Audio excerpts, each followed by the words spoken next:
নমস্কার বন্ধুরা, আমাদের চ্যানেলে আপনাদের স্বাগত। এই মুহূর্তে বেশ কিছু আপডেট নিয়ে এলাম। এবার চাকরি বিক্রির রেট চার্ট কত ছিল এমনটাই জানতে পেরেছে ইডি এবং সিবিআই। ধৃত নীলাদ্রি দাসকে জেরা করে সামনে এসছে একের পর এক চাঞ্চল্যকর তথ্য।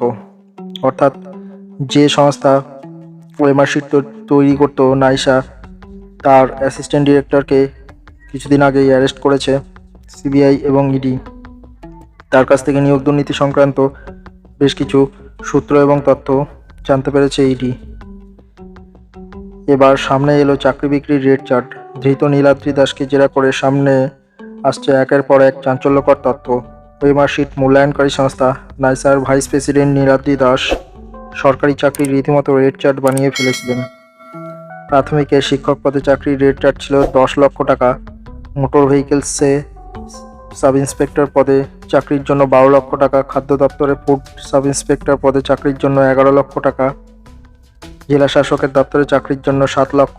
পরিবহন দপ্তরে অন্যান্য পদে চাকরির জন্য 5 লক্ষ। রাজ্য পুলিশের চাকরির জন্য 8 লক্ষ। সিভিক ভলেন্টিয়ারের জন্য 30,000।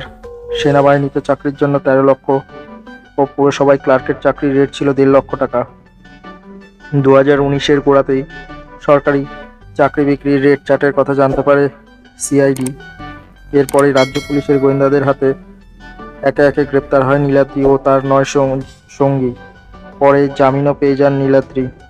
তদন্তকারী সংস্থার দাবি, প্রথমে পার্থ ও সুবীরেশের হয়ে কাজ করলেও 2018 সালের পরে নীলাদ্রি নিজেই মিডলম্যান বা দালালের একটি দল তৈরি করে নিয়োগ দুর্নীতি শুরু করে দেন। পূর্ব ও পশ্চিম মেদিনীপুর, মুর্শিদাবাদ ও দক্ষিণ 24 পরগনায় তার নেটওয়ার্ক বা দুর্নীতির জাল সক্রিয় হয়ে উঠেছিল। পরে অভিযোগ দায়ের হলে নীলাদ্রি এবং তার সহযোগী অনয় সাহার কথা জানা যায়।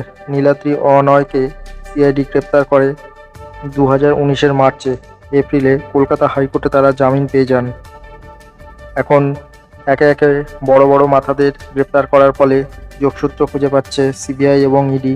সুবীরেশের সাথে নীলাদ্রি দাস এবং কুন্তলের সাথে শান্তানুর যোগাযোগ ছিল এবং প্রত্যেকের সাথে যোগাযোগ ছিল তাদের একটি কমন স্যার, অর্থাৎ অধস্তন এরা কর্মচারী হিসেবে কাজ করতেন, যার তিনি হলেন সম্ভবত পার্থ চট্টোপাধ্যায়, এমনটাই মনে করছে ইডি আধিকারিকরা। এছাড়া প্রাথমিকে নিয়োগ সংক্রান্ত যেসব আপডেট এসছে আগের ভিডিওতে আলোচনা করেছি ও অর্গানাইজার টিচারদের নিয়োগের বিষয়টিও আলোচনা করেছি। আপনারা আগের ভিডিওটি পারলে দেখে নেন।